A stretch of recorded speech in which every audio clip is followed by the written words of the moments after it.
puntos específicos y cómo creemos nosotros o cómo pensamos nosotros que podemos hacer en los espacios para el aprendizaje. Yo quiero hacer una diferencia clara para mí lo que significa aprendizaje y lo que significa educación. La relación del aprender es diferente a la relación de educar. Hay menores condiciones de control, hay menor control y vigilancia cuando hablamos de aprendizaje. Es un acto libre, mientras que la educación es un acto dirigido y manejado en una serie de condiciones específicas. Voy a ir poco a poco tratando de explicar de qué se trata esto.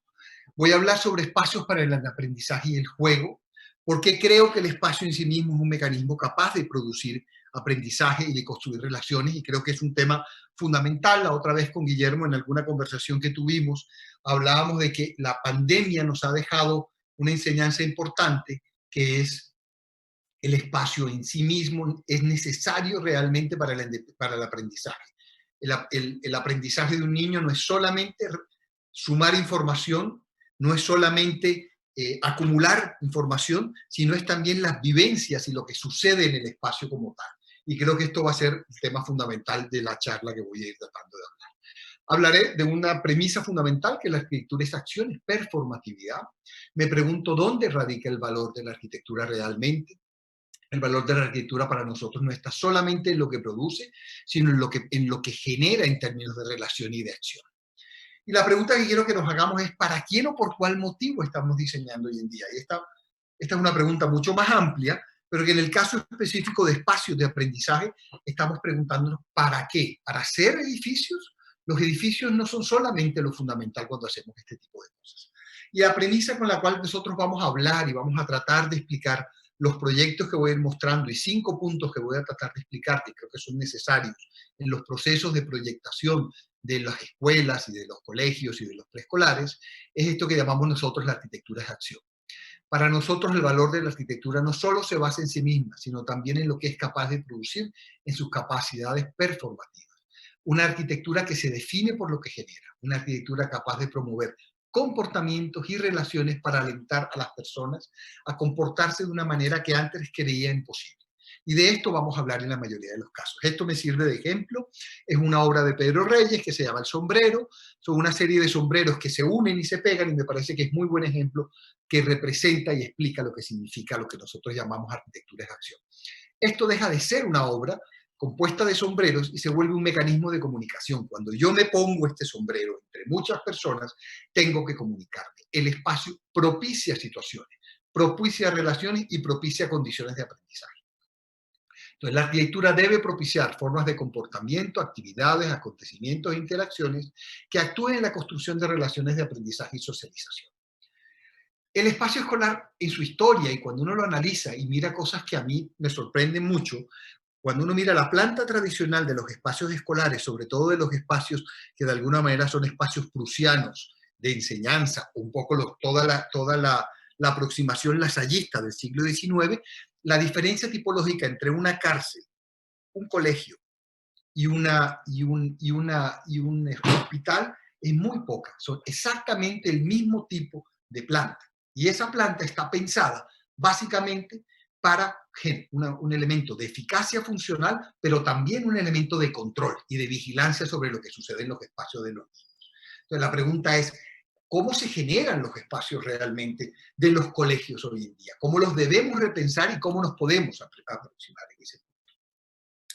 Para nosotros hay dos condiciones específicas. Lo que acabo de explicar se basa en esa idea del homo que hace, del homo faber, en la idea de la fábrica, la eficacia, la utilidad, la idea de una modernidad hecha para ser eficaz en la producción, en el resultado, y cómo podemos transgredir y darle una vuelta con una idea diferente, que es la idea del homo.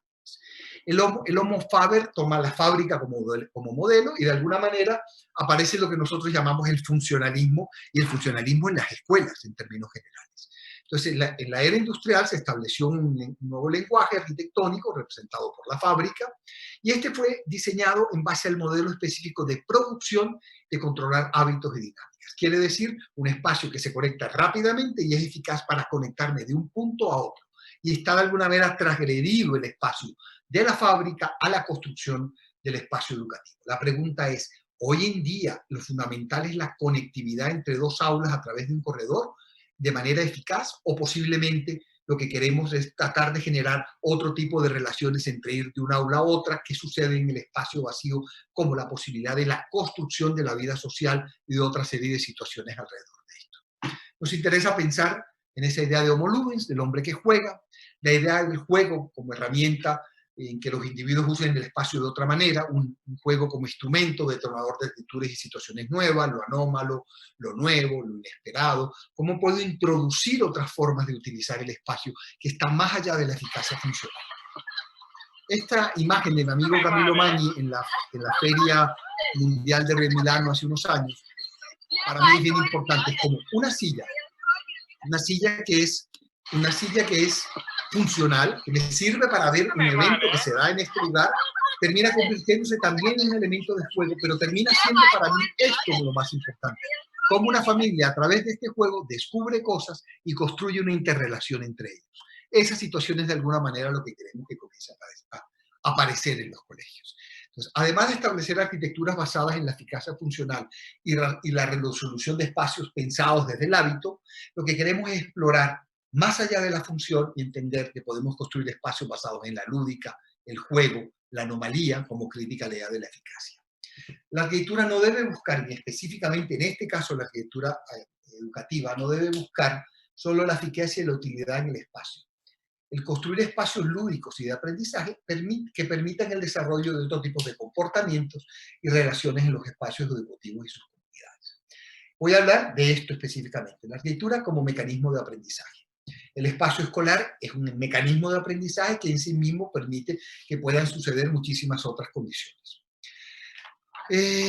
Los proyectos educativos deben ser instrumentos que ayuden a mejorar las condiciones de aprendizaje, el currículo, los métodos de enseñanza y el juego debe ser lo que define el espacio escolar. Esta obra de Nicolás París, que es un marco, termina convirtiéndose en un objeto relacional y que permite que la gente pueda construir y generar relaciones entre los que lo usan y los que juegan con él. Me parece que es un buen ejemplo en ese sentido. Hugo, tengo un problema con el computador, voy a hacer una interrupción de un segundo. Bueno. Dale, dale, no hay problema. Sí, es que puse otra conferencia. Ya vamos. Ya. Y que es, un minutito, archivo, abrí.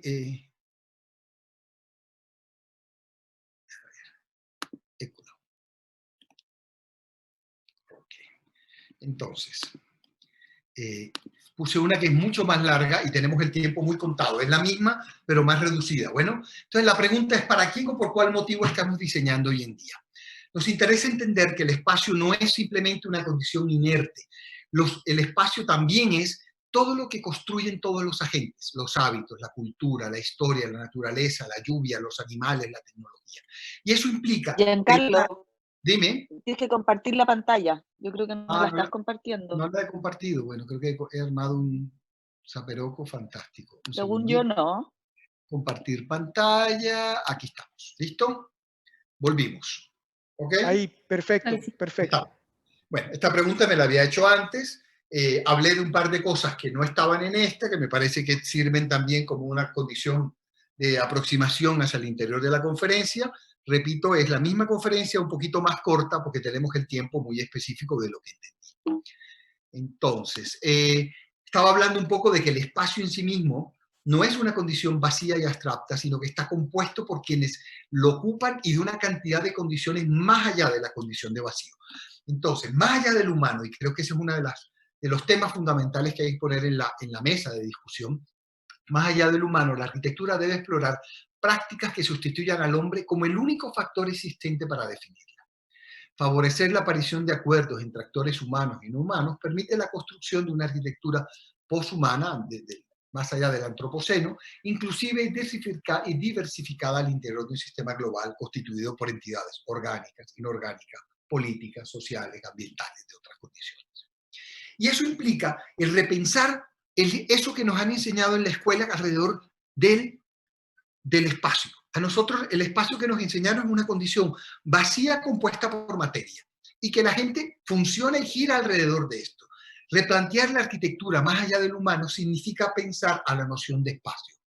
Más que un vacío abstracto e infinito, entendemos el espacio como una red de interrelaciones entre diversos agentes humanos y no humanos. El espacio es un lugar de mediación entre los diferentes agentes que definen las complejas relaciones e interacciones para formar asambleas de seres vivos y no vivos. Voy a explicar un proyecto que es el primero que voy a explicar, que es un parque educativo en Antioquia, que podría explicarse desde lo vegetal o desde lo humano. Y con eso quiero tratar de abrir la discusión, que es que el espacio no es solamente el producto y es una cosa vacía e infinita. El espacio educativo, como el tercer profesor, que es parte del importante de todo la charla que estoy hablando, los espacios para el aprendizaje y el juego no son solo edificios, son mecanismos, son dispositivos que tienen una función estratégica enfocada a la construcción de aprendizaje. La arquitectura es acción, hablé algo de esto, la misma es parte de lo que expliqué al inicio de la conferencia en ese sentido, el ejemplo del sombrero, de cómo una obra se convierte en un dispositivo de comunicación y deja de ser simplemente una obra construida en esa perspectiva. 5 estrategias específicas que creo que son importantes para repensar la manera en que nos aproximamos a hacer espacios educativos. La primera es la co-creación con las comunidades en los procesos de diseño. La necesidad de trabajar en procesos de co-creación y participación con las comunidades, y en este caso cuando hablamos de las comunidades estamos hablando profesores, alumnos, vecinos y todas las otras, digamos, elementos que pueden componer o agentes que pueden componer un proyecto arquitectónico. Para la co-creación nosotros trabajamos específicamente sobre 3 temas: laboratorios participativos, mapas de actores, laboratorios vivos. Los laboratorios participativos, por lo general, lo que hacen son talleres, que voy a explicar uno que hicimos para Marinilla. Hacemos una lectura de los actores que componen el espacio, y con esto estoy hablando desde qué tipo de plantas hay, hasta si hay mariposas, cuáles son las condiciones, qué fábricas existen. O sea, tratamos de poner alrededor todos esos actores que pueden definir la condición del espacio. Y hacemos laboratorios vivos con las comunidades para generar apropiación en este caso. La participación activa del usuario lo convierte en un agente creativo con la capacidad de transformar, modificar y ocupar el espacio de maneras diferentes e inesperadas. Arquitecto y usuario son igualmente responsables de la creación. Y yo creo que aquí hay un tema que pasa absolutamente en todos los proyectos. Hay un fuerte desequilibrio entre la forma en que se diseñan los proyectos, los deseos de los ciudadanos y la diversidad de condiciones que existe. Entonces la pregunta es, ¿cómo aproximar lo que hacemos cada día como arquitecto a los deseos y necesidades reales que conecten las condiciones humanas y no humanas cuando hacemos un proyecto? Con esto, no estoy diciendo que llegamos a un lugar y les decimos, señores, ¿qué necesitan ustedes? Lo que generamos por lo general son dinámicas de juego que nos permiten de manera cualitativa extraer información de las comunidades para utilizarlas en el desarrollo de proyectos y que puedan generar apropiación, nuevas formas de uso, participación, etcétera, en la construcción de espacios. Hacemos también muchas veces una aproximación mucho más científica de recoger información cuantitativa, que son, digamos, datos específicos que también los usamos, pero cada vez creo más en esa condición cualitativa que tiene que ver con el juego. Entonces, usamos estrategias de juego. En este proyecto habían 2 situaciones de aproximación, uno es el paisaje social, el otro es el paisaje natural, y lo que invitamos a la comunidad de Marinilla fue a hacer un taller de co-creación. Entonces, los señores de Marinilla se les invitó a hacer billetes, los billetes de banco, los billetes de un banco. Ellos son el Banco de Marinilla. Hicimos un juego de roles, más de 200 personas jugaron este juego de roles y diseñaron los billetes. Los billetes resumen y cuentan la historia de un país, cuentan la historia de una ciudad. Y el Banco de Marinilla nos pagó de una manera simbólica también, porque esto fue un proyecto que fue una donación a la gobernación, nos pagaron con estos billetes. Y en estos billetes recogíamos la información de qué significa ser marinillo o de Marinilla, que es una pequeña ciudad en Antioquia con una condición cultural muy específica y muy definida. Recogiendo todos estos billetes, encontramos cosas que iban desde las vírgenes hasta el sol, porque está en Oriente, la importancia de la religión en la cultura antioqueña, pero encontramos 2 condiciones que nos importaron, que nos creímos que eran las más importantes, discutiéndolos con la comunidad. El valor de la naturaleza como condición de identidad. Esto es una cultura, es una región que está conectada a la tierra, al campo, y por lo general la gente intercambia orquídeas, plantas, hay una relación con la tierra, con los animales, con los pájaros, muy, muy importante en esta situación. Todo el mundo tiene que ver con el campo, todos tienen una relación con el campo muy fuerte y con la tierra, y por lo tanto con el sembrar e intercambiar las plantas. Lo segundo es, de alguna manera, la noción de familia extendida, que es un tema muy antioqueño. Los antioqueños en Colombia son como los catalanes en Barcelona. Son muy autónomos, funcionan muy orgullosos entre ellos y tienen una condición muy específica. Era cómo la domesticidad, el vínculo de lo doméstico podría ser trasladado a un colegio. Entonces, realmente lo que nosotros estamos haciendo es un parque educativo en el cual introducimos otra serie de actividades y de agentes, como el paisaje y la domesticidad, como mecanismo para construir comunidad y relaciones entre la multiplicidad de actores que van a ver ahí. Entonces, voy a mostrar el video, el primer video del proyecto, vamos a ver si se oye bien y funciona. Planting is something I like to do in my house. Being in contact with nature from a familiar place, close and domestic.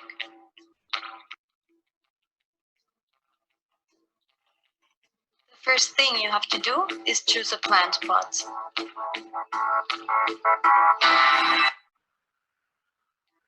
Then you have to prepare the soil.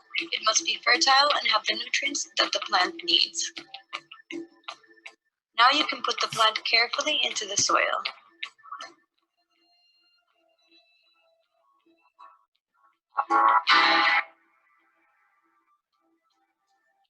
You must water it constantly.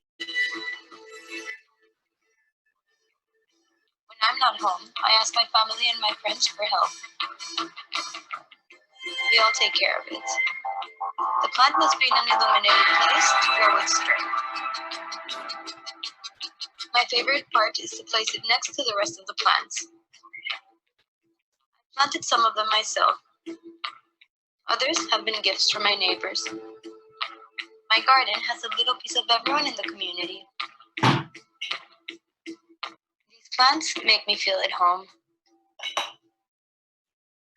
En este sentido, el proyecto opera como un dispositivo, en el concepto tradicional de un dispositivo que tiene una función estratégica de generar intercambio de plantas, de generar un espacio para el aprendizaje, pero también otra serie de conectividades que se van dando. Esto lo vamos a ir mirando en muchos de los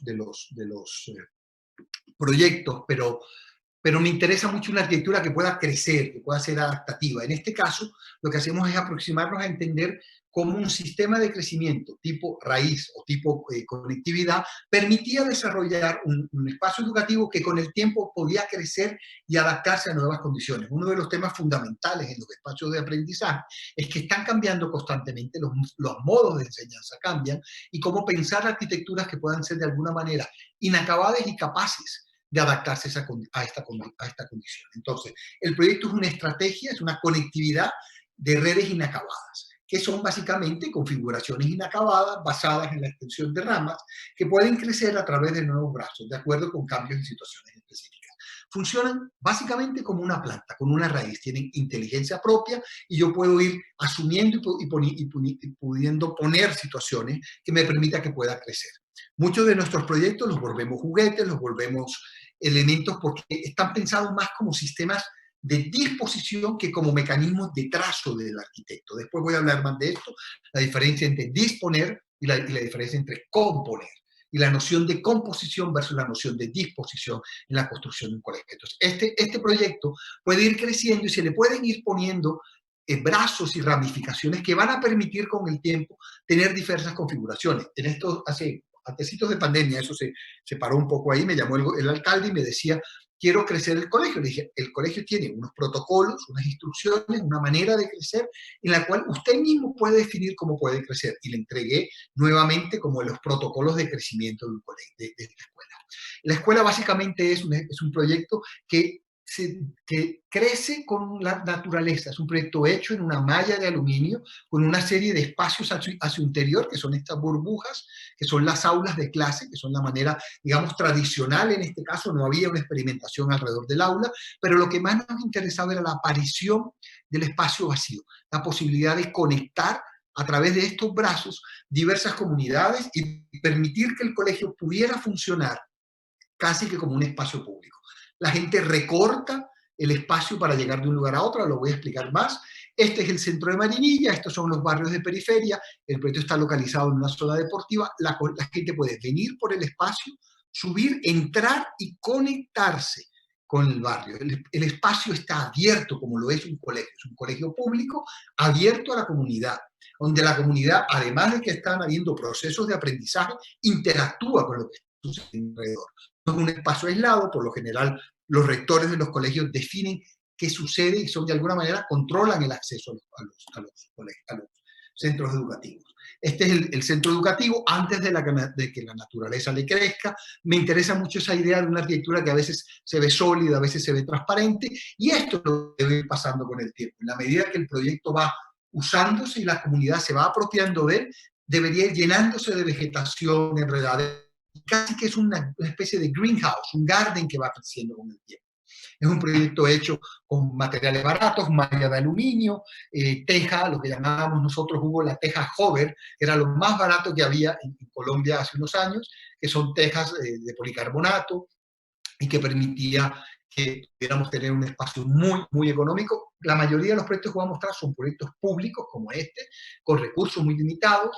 Aquí vemos la idea de un proyecto que puede ser permeado de diferentes lugares y atravesado de diferentes formas. Esta es la escalera de acceso en un costado, se entra por debajo, como los antiguos aviones, se recorre y puedo también ver lo que está sucediendo al interior. Una idea de proyecto que comienza a ser transparente a veces, sólido, un espacio abajo sombreado que también tiene condiciones. Con esto quiero como resumir un poco qué es este proyecto. Es un instrumento, es un dispositivo de intercambio. Es una herramienta que define la relación entre naturaleza y cultura a través de necesidades técnicas y culturales. Esto implica entender todas las otras condiciones que están más allá del simple espacio para generar aprendizaje y educación. ¿Cómo puedo llevar las plantas? Que es lo que vemos acá. Estos son los primeros días, la gente a través de una campaña específica fueron llevando las plantas, debería ir creciendo. Estos proyectos tuvieron un parón muy fuerte, hubo cambio de gobernador, esto hace parte de los proyectos de Fajardo, que hizo 85 parques educativos en Antioquia, y hubo cambio de gobierno y entró el enemigo político de él, lo que hizo que los parques estuvieran parados durante un buen tiempo. Una discusión política bastante absurda en ese sentido, y estuvieron bastante frenados en un tiempo en ese punto. Aquí vemos el proyecto con sus hamacas, con diferentes vegetación que debería crecer y adaptarse a esa condición. Esto es lo que yo espero que algún día sea el proyecto, y el proyecto tiene que ir llenándose del uso y la participación de las personas para poderlo construir. Voy a mostrar un video donde se nota un poquito más el uso del proyecto y con eso termino este primer punto que se llama co-creación.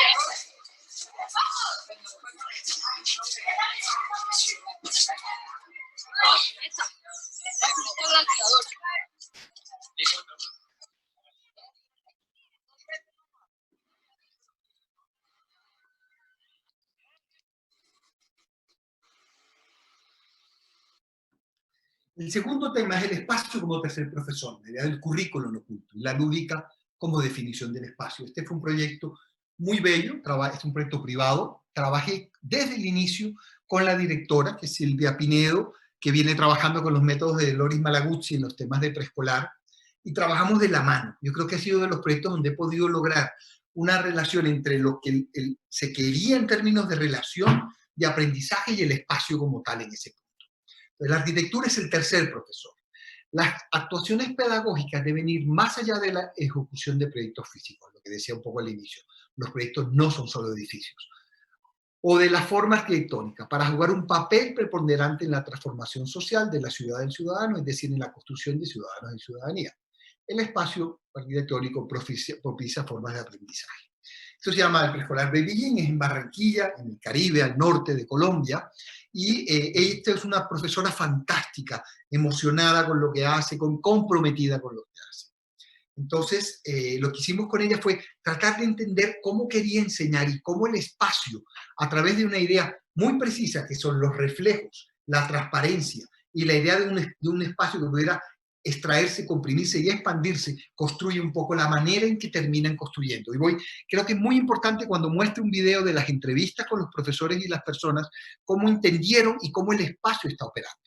El proyecto básicamente es también un sistema que puede ir creciendo, que está compuesto por 2 barras de servicio, de oficinas, digámoslo así, baños, y las aulas o los espacios del aprendizaje, entre comillas, porque aquí una de las estrategias fundamentales es disolver interior y exterior, son estos círculos, estos espacios circulares, en donde a veces son aulas, a veces son árboles, a veces son columpios, a veces son cosas para colgarse y van permitiendo que eso pueda pasar. El proyecto plantea la disolución de la idea del límite entre el aula y el espacio vacío. Estos dos se disuelven y se relacionan, cuya cualidad deriva del modo de ver, leer, estudiar, jugar y representar la realidad en ese sentido. En esa transparencia, en poder cerrar una cortina, en poder proyectar sobre un vidrio y aparecer los reflejos, radica gran parte de lo que ellos han comenzado a generar en educación para primera infancia. El lugar no está compuesto por zonas funcionales, sino por ambientes pedagógicos capaces de definir atmósferas, relaciones de juego y aprendizaje. No voy a explicarlo a fondo, pero tiene que ver mucho también con esta obra de Nicolás París, con el cual trabajo bastante, que es un aula compuesta, yo creo que del espacio más fantástico de aula, una serie de tauretes que yo dispongo y juego con ellos para generar las formas de aprendizaje. En el caso específico de este proyecto, trabajamos con un método que es el de Reggio Emilia y trabajamos con unos conceptos que deberíamos propiciar: complejidad mórbida, relación, ósmosis, polisensorialidad, epigénesis, comunidad, constructividad, narración y normalidad en los temas de equilibrio en el proceso de aprendizaje. El proyecto son esta serie de cilindros, unos en primer piso, otros en segundo, 2 barras muy sencillas donde hay unos temas, digamos, de oficinas y un poco más eficaces. Entonces, el tema aquí era también cómo los niños aprenden viéndose entre ellos. Y la frase es una frase que no me la sé de memoria de Malaguzzi, pero dice: es fundamental cómo los niños necesitan aprender de cómo los otros niños están aprendiendo. Y en ese aprender a verse aparece el aprendizaje, aparecen las relaciones visuales entre las aulas y la ciudad en la construcción. En el proyecto cada elemento responde al tamaño de los niños. Tiene que ver con las escalas, con la manera de generar una atmósfera cambiante de diálogo, convivencia, aprendizaje. Ahora vamos a hablar de las cortinas, de los paneles, de cómo se pegan las cosas. Este es el primer piso del proyecto, que son los cilindros, que son todos en vidrio, transparentes, y permiten ver de un espacio en otro qué viene sucediendo. Pero también tiene cortinas donde puedo volver el espacio de color, puedo volverlo completamente oscuro, puedo proyectar. Los niños definen con sus profesores, en lo que llaman ellos los rincones, las posibilidades de jugar y de definir el espacio como tal. Aquí vemos cómo ese espacio interior se disuelve entre espacio interior, exterior, los árboles aparecen que estuvieran dentro del aula, más es por fuera, y esa condición de interior-exterior es como la condición fundamental en el acto de aprendizaje. Y no se les olvide algo que después en la entrevista va a aparecer mucho: la idea del reflejo, la idea de cómo se refleja el cielo, cómo se reflejan las cosas, cómo cuando hay unos espejos que giran, los niños tienen unos aprendizajes alrededor de esta condición. Voy a mostrar el video que para mí es fundamental para entender este proyecto.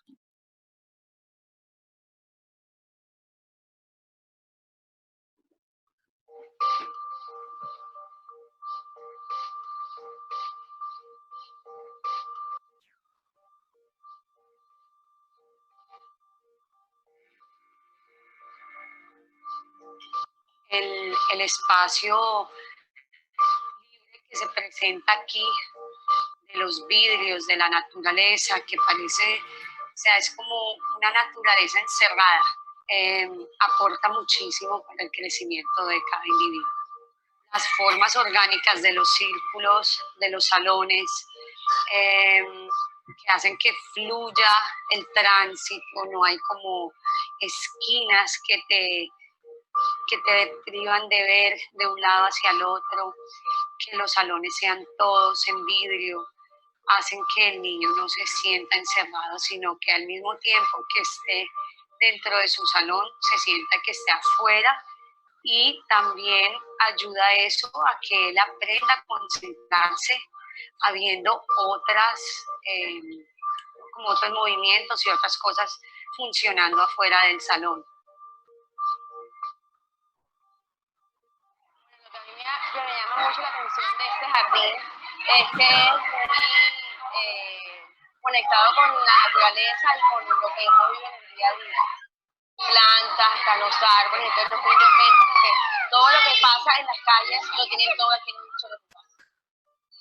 Hay mamás que dicen que este lugar no lo han visto en ninguna parte, inclusive de Colombia, por su diseño, por su arquitectura, por todo como están hechas las cosas.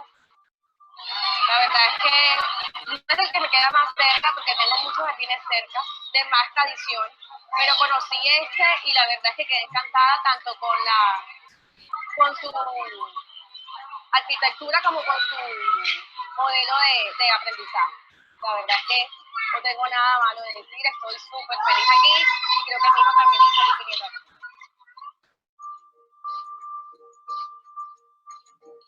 De hoy no es el mismo niño de hace un siglo y que nos invita a reflexionar y a transformar. El proyecto educativo de Baby Jim no puede ser inferior al proyecto arquitectónico que nosotros hoy tenemos. Entonces yo quería un espacio donde los niños tuvieran la posibilidad de entrar y salir, como unos pequeños laboratorios, donde pudieran encontrar las maravillas que te ofrece la naturaleza, los árboles, las flores, las plantas. Y quería que en el centro del colegio hubiera siempre árboles que pudieran darle sombra a los niños. Es tan novedosa o tan innovadora, más bien, la construcción. Es tan atípica cuando hablamos de una escuela, que la primera impresión de la gente es no saber y después preguntar, ¿pero qué es eso?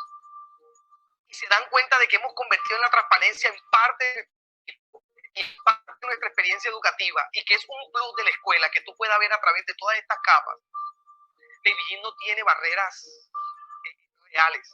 Si te das cuenta, estamos abiertos a la ciudad. Lo que nos divide en realidad son franjas de madera que te permiten escuchar la ciudad y que la ciudad entre. Los papás que llegan aquí sobre todo se sorprenden por la arquitectura del lugar, que hermoso, que ellos nunca habían visto un colegio así, pero sobre todo lo que más llama la atención es la transparencia, porque se siente uno libre, se siente uno que se descansa, que no hay presión de nada, que se siente tranquilo.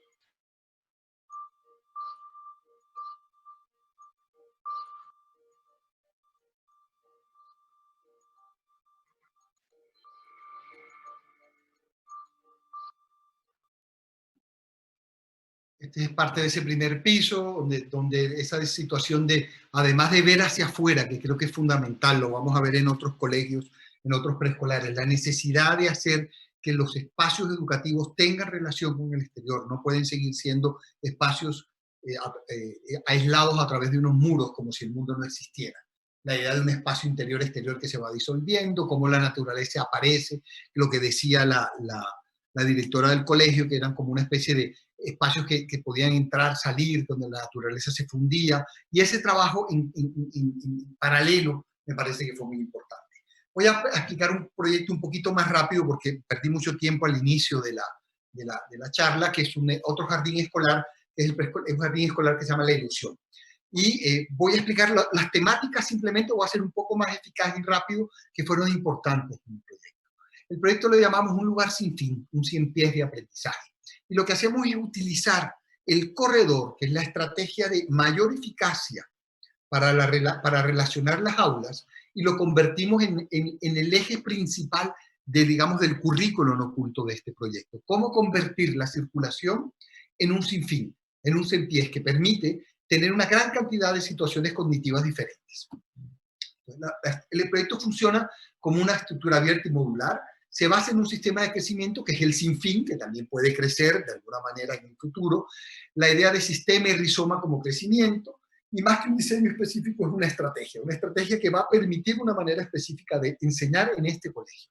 Esto es el corredor tradicional de una escuela, donde en teoría ponemos las aulas en línea como basilical y que de forma muy eficaz permite conectar los puntos. Aquí lo que nos interesaba era llevar el corredor a que fuera lo menos eficaz posible en la construcción y la relación de los espacios de un colegio a través de esta especie de sinfín que construye esto.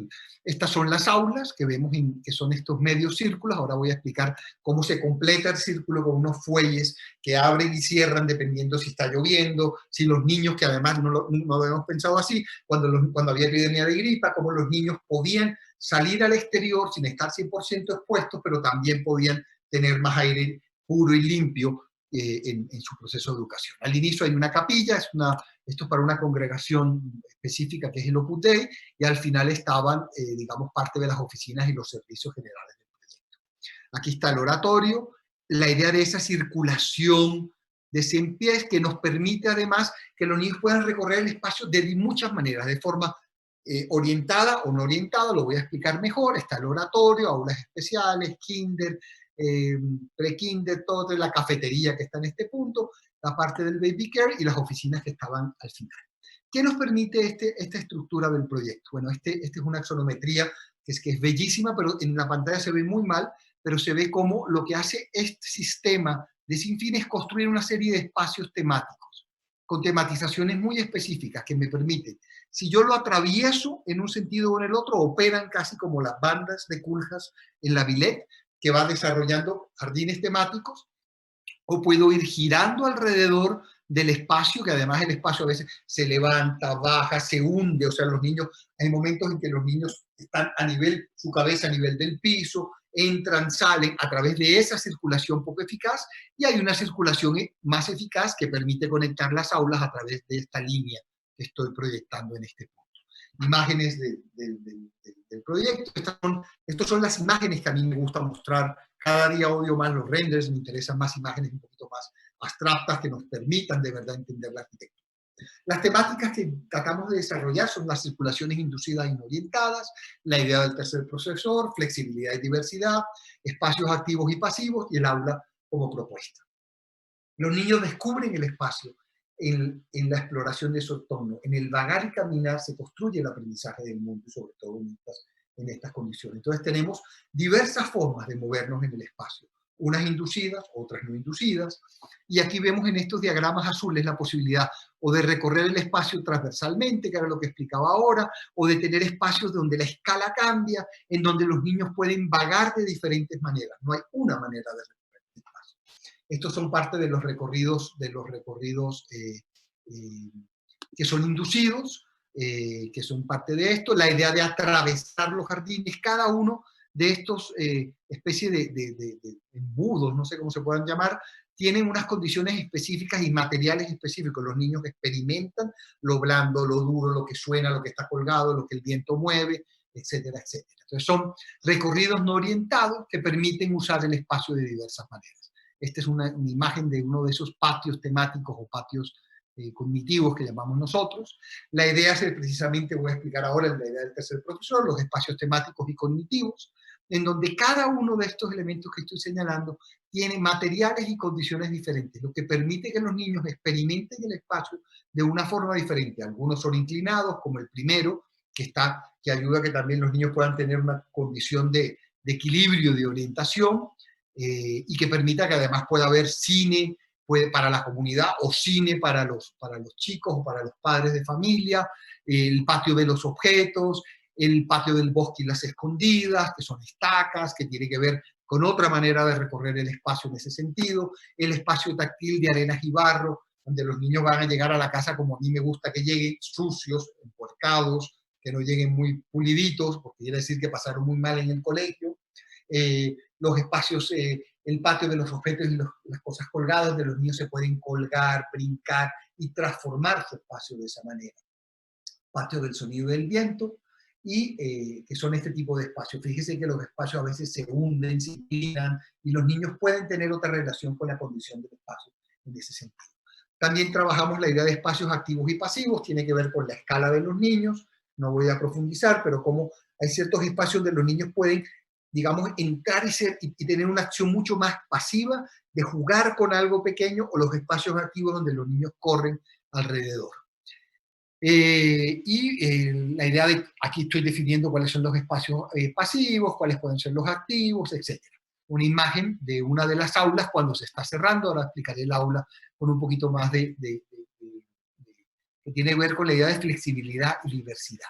La idea con las aulas y también con todas estas circulaciones es que están hechas, no solamente son espacios interiores y exteriores, sino que están hechos de fuelles que pueden abrir y completar el círculo, y todas las circulaciones del 100 pies están hechas también de unas cortinas plásticas que permiten que los espacios yo los pueda manipular y pueda condicionar muchas maneras de hacer que los niños lo perciban. Entonces, el espacio de las aulas, que estoy señalando, se completa a través de estos fuelles que se hacen ya sea de un material textil o podrían ser de cuero, que sería muy bonito, pero creo que lo vayan a hacer así. La capilla, que está puesta al exterior del colegio para que sirva a la comunidad también, y una idea de un aula que funciona de una manera muy específica. Esta es el aula, la expansión con el fuelle, las dos aulas que se pueden unir, tienen el baño de salón, digamos las condiciones normales para niños pequeños, pero el espacio siempre está muy fracturado. El poder, los primeros meses de los niños pequeños por lo general necesitan estar juntos, no controlan su espacio y poco a poco van creciendo y van comenzando a colonizar esa idea de espacio. Después van colonizando el espacio exterior, pero el aula tiene una condición muy clara y específica. Se puede subdividir de muchas maneras: juego libre, el saludo de la mañana, las actividades de desarrollo y maduración. O sea, el espacio permite muchas acciones y definiciones a su interior. Y la condición de flexibilidad es fundamental. El colegio, la maqueta del proyecto como tal. Paso a un tercer punto que tiene que ver con algo que nos fuimos dando cuenta y que me interesa desde otra perspectiva ya mucho más conceptual, es pensar que la arquitectura es un sistema abierto, un poco lo que proponía Umberto Eco en los años 70 en su libro Obra Abierta, que habla de una arquitectura capaz de cambiar, de ser adaptativa, de que puede ser rehecha. Y yo podría haber cambiado el proyecto que voy a mostrar ahora, lo he podido poner al inicio, o sea, todas estas temáticas de alguna manera se intercruzan entre un proyecto y otro en condiciones de esa manera.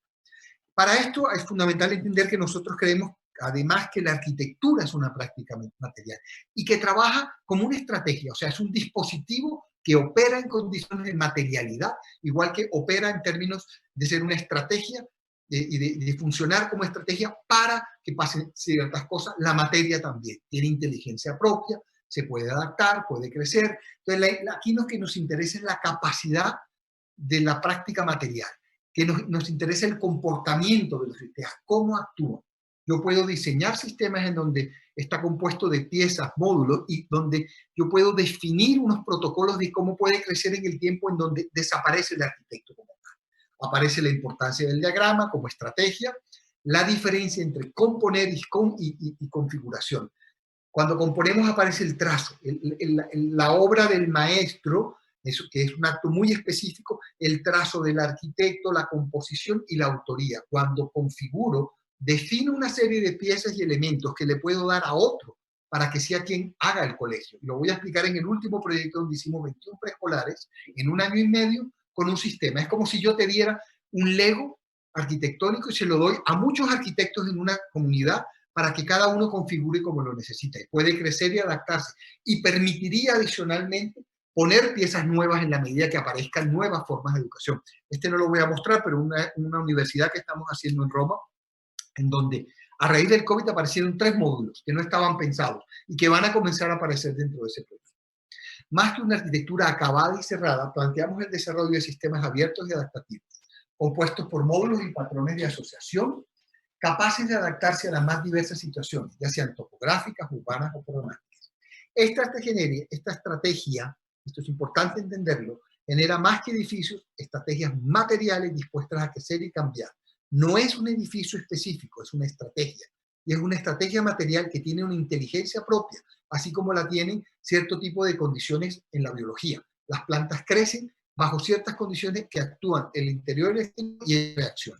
Estos son varios de los proyectos nuestros, aquí hay muchos, el proyecto que expliqué de Marinilla, el proyecto de la ilusión, cubierta, la idea de pensar una arquitectura como sistema y no necesariamente como proyecto terminado. Voy a hablar sobre 21 preescolares del Atlántico. Esto es un proyecto muy específico en donde nosotros lo que hacemos es desarrollar un protocolo y unas instrucciones de uso en donde las comunidades, los arquitectos de los pueblos del departamento del Atlántico, que es al norte, terminan haciendo los preescolares. En el 2010, el Canal del Dique, que es un canal que conecta el río Magdalena, que es un río de unas proporciones gigantescas, un río típicamente tropical, y que los españoles hacen un canal que conecta Cartagena con el río, se desborda, se rompen los diques, pasa un poco lo de Nueva Orleans, sin ser tan trágico y tan fuerte, pero gran parte del departamento queda bajo el agua. Toda esta zona que estoy señalando queda bajo el agua. Los preescolares terminan, ya estaban además caducos, no tenían uso, hay unos recursos importantes para hacer los preescolares. Entonces lo que nosotros planteamos es diseñar un sistema, y había que hacer 21 preescolares en 2 años, y esto había que diseñarlo en 6 meses. Y esas eran las condiciones que tenía el préstamo y el empréstito del Banco Internacional para que se pudiera hacer. Lo que hacemos es diseñar un sistema de piezas, de módulos, que tiene diversas configuraciones, que permite una gran variedad de formas de configuración. Aquí vemos imágenes de los proyectos construidos, en donde desarrollamos tres piezas, y podríamos hacer y hablar sobre la importancia de la cómo se diferencia, que es un tema que por lo general creemos que la diferencia nace de la alteridad de las cosas, pero cómo la repetición puede producir esa condición. Desarrollamos tres posibles configuraciones, que era la alargada, la tipología de estrella o flor y la tipología de espiral en este caso. Nosotros lo que hicimos fue aplicar esto a 6 colegios y los otros colegios fueron desarrollados por los arquitectos de los pueblos bajo las instrucciones y digamos unos talleres específicos. Después de desarrollar el sistema se realizaron talleres de co-creación con los arquitectos de cada ciudad para que fueran ellos y la comunidad quienes definieran la configuración y la relación con el contexto. Aquí hay una crítica importante. Algún día con Hugo estuve tratando de entender un poco más la noción de lugar, a lo que llamamos el concepto de lugar. En las universidades nuestras nos dicen muchas veces que el proyecto nace y la forma del proyecto es producto del lugar. Yo creo que a mí lo que me importaba en este proyecto es cómo se disponen las piezas para generar acción y reacción con el contexto. La forma no nace del lugar. En algunos otros proyectos, como la Biblioteca España, la forma tiene que ver mucho más con el lugar. En otros me interesa más cómo se disponen y cómo pueden abrirse y cerrarse, que le llaman Juan Herreros y Iñaki Ábalos el valor de posición, en un libro muy lindo que se llama La piel frágil, donde hablan un poco de esa condición. Se hicieron los talleres con las comunidades y los arquitectos y comenzamos a desarrollar cada uno de estos preescolares. La forma de las aulas tiene que ver con la manera en que se enseñaba. No había son colegios públicos, no había una metodología específica y clara, entonces lo que buscamos fue generar un espacio que pudiera ser usado de diversas maneras. Una imagen del proyecto hecho con muy poquitos recursos, con materiales básicos, materiales prefabricados para que pudieran ser rápidos, la planta de otro proyecto, la tipología alargada, que además funciona muy bien para terrenos inclinados. Programa tiene aulas en la parte superior e inferior, unos planos para rodar, para conectarse, y también se convierten un poco en centralidades urbanas, en donde también se relocalizó vivienda, que creo que para mí no estuvo muy bien hecho, cómo se relocalizó la vivienda, y creyendo que se pintan de rosadito, azul y rojo, van a ser muy tropicales y muy apropiadas para el lugar. Yo considero que no funcionan tan bien en ese sentido. La tipología de estrella para lugares un poco más amplios. Aquí volvemos a ver un poco la relocalización de vivienda, los colegios que se hicieron y partes de ese desarrollo en cada uno de los edificios. Los proyectos están hechos en un sistema que es ya se me ha olvidado el nombre, es un sistema de elementos prefabricados al cual se le lanza concreto y después se le pone una cerámica muy barata, en este caso era China, que traían de China muy baratica para poder limpiarlos. Esto es calibe, humedad, calor, salitre, sal y todo este tipo de condiciones que hay en los proyectos.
Otro tema que es fundamental, creo que es cuál es la relación de las comunidades alrededor de los colegios, cómo deben funcionar, como condensadores sociales, cómo multiplicar su uso y pensar en una idea de escuela abierta, y no solamente como una escuela, como un elemento cerrado a las comunidades en este caso. Cómo cambiar de espacios cerrados a la comunidad, espacios sostenibles para el diálogo, el empoderamiento de las comunidades, entendiendo el lugar como un proceso constante de participación. Escuela abierta a la ciudad, cómo las infraestructuras educativas y la ciudad trabajan de la mano para generar bienestar social y emprendimiento, espacios que sean capaces de multiplicar su uso. Voy a explicar otro preescolar, que es el preescolar del porvenir. También funciona como un elemento sistemático, podría ponérsele elementos menos o más, podría unirse condiciones.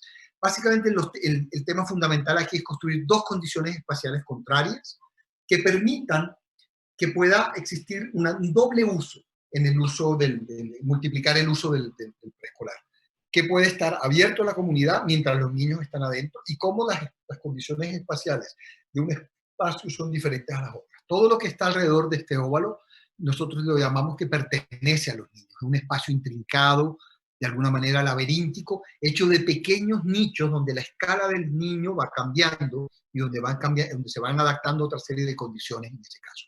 Y todo lo que está al exterior pertenece a la comunidad y, digámoslo así, a los adultos de la comunidad.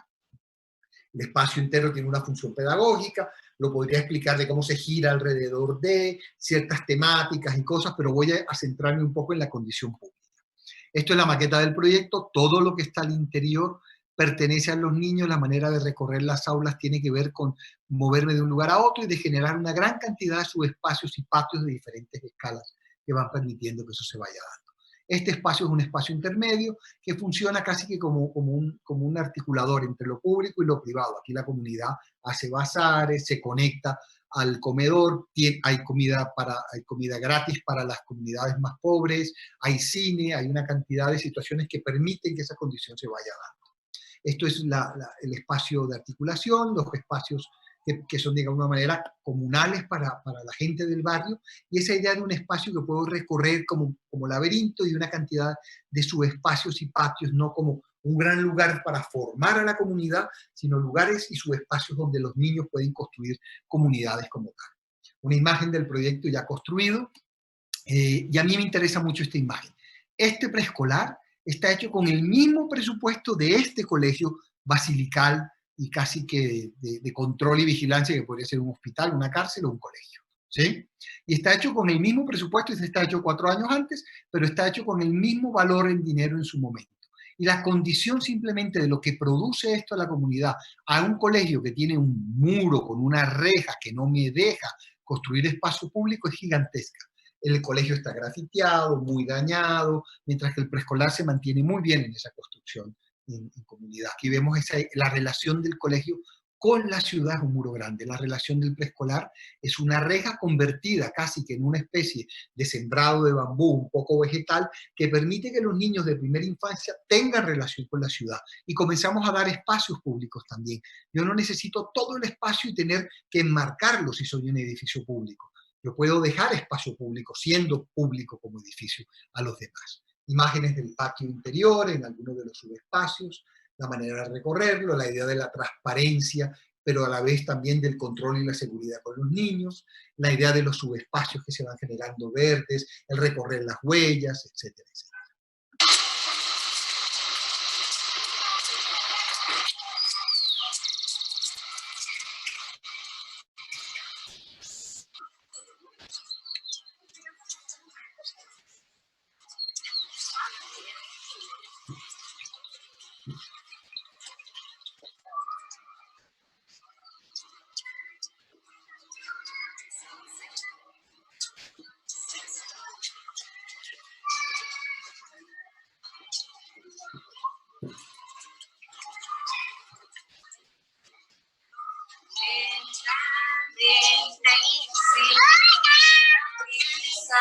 Vamos caminando para comer.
Para terminar, voy a hablar de dos temas un poquito más precisos: la idea del espacio vacío como lugar de construcción de vida social y juego, la importancia del vacío entre las aulas, en los espacios para aprendizaje, y la aula como lugar de indeterminación en algunos de los casos. Aquí habíamos visto el elemento de mi amigo Camilo Magni, y el espacio como lugar de construcción social.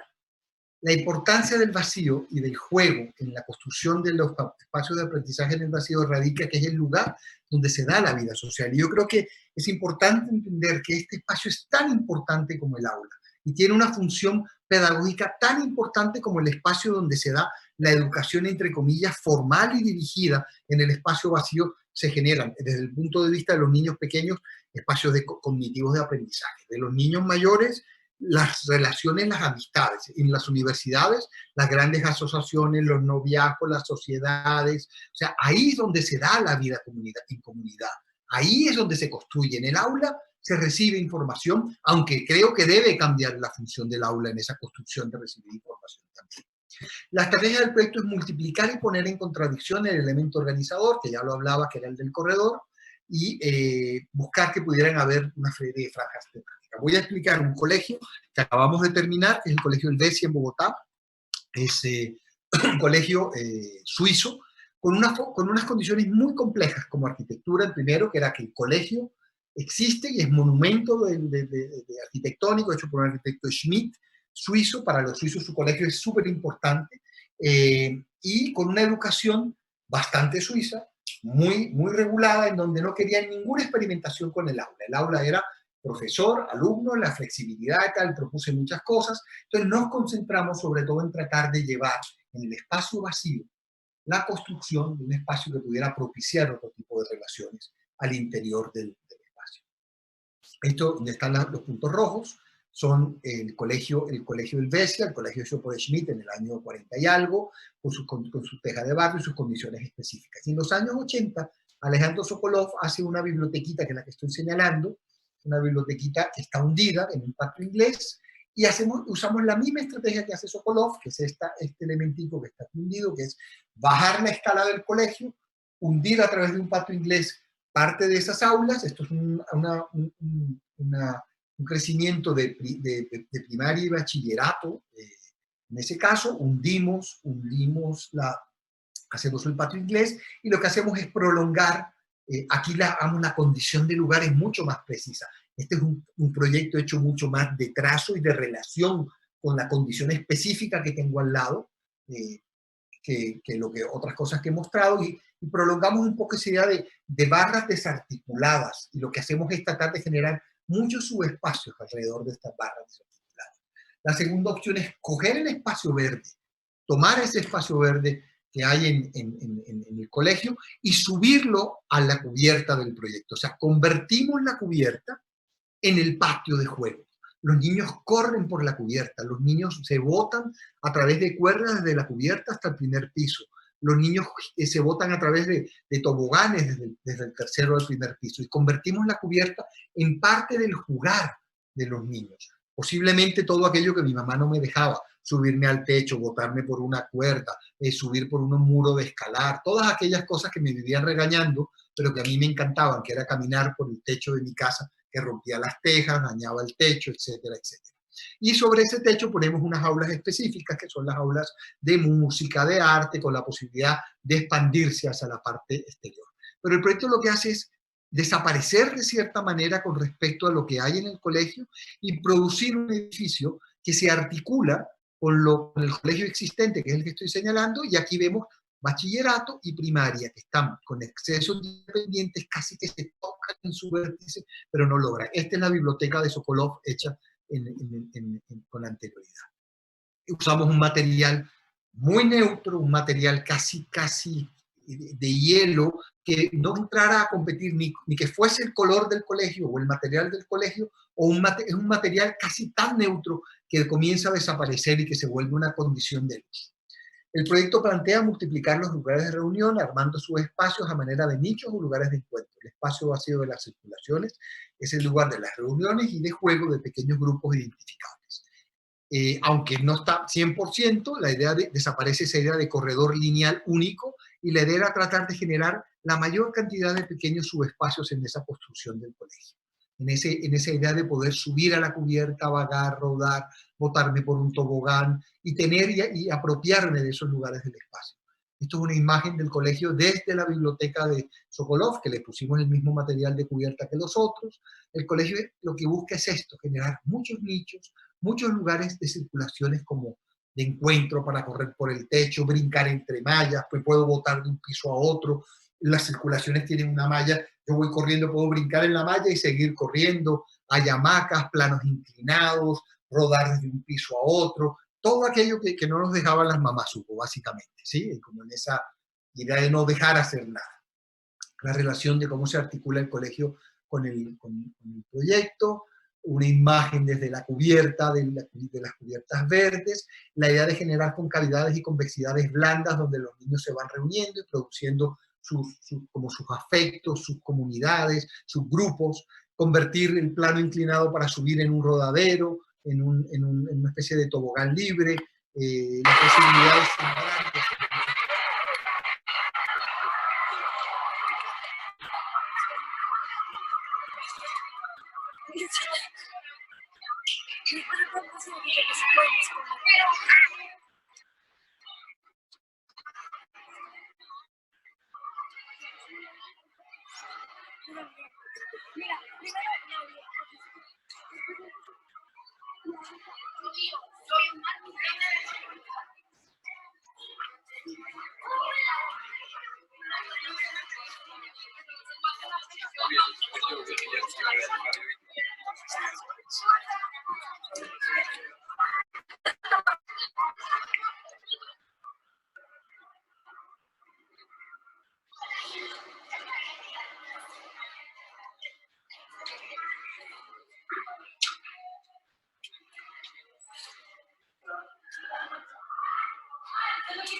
En negro para que resalten, pero y ese tipo de tela es como voy a terminar ya con con una última aproximación. Voy a mostrar simplemente el proyecto. Creo que tienen que estar cansados, llevan 12 horas y yo me extendí un poquito más de lo que había previsto, posiblemente porque me equivoqué de presentación, pero son imágenes de ese colegio que es un poco hieludo, etc.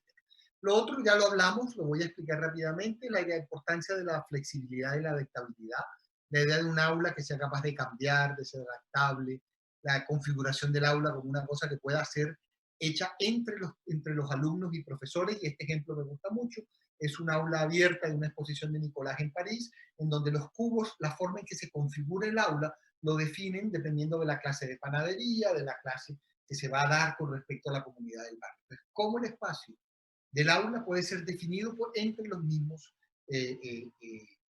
estudiantes y profesores? Y en este caso específico, esto es una escuela en Río Negro, donde, digamos, la clave estaba en construir esta especie de cápsulas de aulas que giran alrededor de un patio y de unas configuraciones muy específicas que van permitiendo que se puedan, digamos, convertir en muchas cosas, como un aula de preescolar se puede dividir a través de un panel que gira en un aula independiente a otro sistema, como pueden haber dos aulas en el mismo aula, y eso lo pueden definir profesores y alumnos, como puede haber una clase tradicional prusiana, como le digo yo, de tablero y de sillas, como puede haber diversidad en la forma en que se configure el aula, y de alguna manera cómo a través de elementos móviles, que pueden ser paneles de madera, acústicos, etcétera, podemos terminar haciendo que el aula sea un acto de creación compartida entre alumnos y profesores. Hay un video que tenía para el final, no lo voy a mostrar, pero es una exposición que hacemos en el edificio de Stephen Hall en Virginia, con las comunidades del barrio, en donde todo tiene que ver en cómo el barrio define la forma del espacio para la actividad que van a hacer. Creo que con esto termino, Hugo. Deben estar, la verdad, fundidos después de 12 horas. Esto es como una especie de maratón de esas que hacían en la radio antiguamente, ¿sí? Más o menos, más o menos. Estamos batiendo un récord, ¿ah? Vamos a batir un récord. Pero bueno, Úrsula Bravo dice que la conferencia está muy buena, lo dijo Giancarlo hace un rato. Doris Enríquez dice que además le parece que la conferencia es fluida y clarísima. Pablo Rojas hace un comentario y quizá tú puedes decir algo al respecto, Giancarlo. Hablaste de co-creación. Dice Pablo que co-crear también es soltar o compartir el poder y que esto para él significa un cambio profundo en la cultura escolar y en la arquitectura. No sé si quieres ahondar algo sobre esta idea. En realidad no hay una pregunta, está haciendo este comentario. Sí, pero yo creo que los procesos de co-creación no son procesos en los cuales los otros diseñan con el autor, entre comillas, sino son procesos de intercambio de información, de poder aprender unos del otro, de intercambiar información. Porque muchas veces se han inventado temas como, yo te doy un catálogo de 5 ventanas, no sé qué, y tú lo vas a diseñar. Ahí lo fundamental es tratar de encontrar en los procesos de juego, que es lo que nosotros hacemos a través de la fundación nuestra, que se llama Horizontal, es cómo a través del juego somos capaces de quitar las veladuras y, digamos, los prejuicios. Cuando uno llega a un barrio, por lo general le preguntas, bueno, ¿y qué es lo que usted necesita? ¿Una cancha de fútbol? No la necesitan, seguramente. Hay una cantidad de prejuicios también y de preconcepciones. Si nosotros nos hubiéramos acercado a la comunidad a decirle, señores, en los preescolares del Atlántico, ustedes tienen unos hexágonos de esta forma, así, pero ¿eso qué es? ¿Sí? Cuando llegamos con un proyecto, les explicamos cómo funciona, cómo nace con ellos, comienza a trabajar de otras maneras. O el ejemplo más específico, la Biblioteca España, donde nosotros, que además fue un proyecto de concurso donde los procesos de co-creación no existen mucho. Si nosotros llegamos con eso, con ese proyecto a mostrárselo a la comunidad no lo hubiera entendido. No siempre todos, no siempre. Colin Rowe tenía una frase muy interesante sobre eso que hablaba, yo tengo que acordarme porque esto es época de la universidad, pero hablaba de la tiranía de la masa o la tiranía del autor. Ponía en contradicción tanto el autor aislado como la masa que define todo. Como ese punto intermedio es el que tenemos que buscar cuando hacemos arquitectura. Muy interesante ese punto, Giancarlo. Además, creo muy importante en Chile en estos momentos. Sí. Dice Humberto Bonomo, felicitaciones a Hugo y a Guillermo por generar espacios de encuentro entre disciplinas y al grande Giancarlo por construirlos. Humberto Bonomo, que es grandísimo. Además, sí. Creo que se me va a acabar la batería, como yo llegué en carro corriendo, ya conecto. Bueno. Sí, te voy leyendo. Úrsula Bravo dice, qué belleza, quiero volver a ser niña para ir a esas escuelas. Esto creo que era cuando mostrabas ¿cómo se llama? ¿El Baby Gym o algo así? Giancarlo. Sí, sí. ¿Aló? Te repito. No, sí lo oí. Muchas gracias. Sí, de verdad. La verdad, a mí hacer escuelas me emociona, me apasiona. Yo creo que a través de las escuelas aprendí cosas muy importantes sobre el juego, la lúdica, la anomalía, y todo mi tema de investigación está basado en la idea de juego, pero no el juego pensado para los niños. Pensar que el juego es la única de las pocas opciones que tenemos para, digamos, romper la idea de eficacia y funcionabilidad en la manera en que nos aproximamos a hacer edificios y darle al espacio otra forma de configuración. Sí, bueno, queremos invitarlos, porque estamos llegando a la parte final del seminario, a todos y todas los que quieran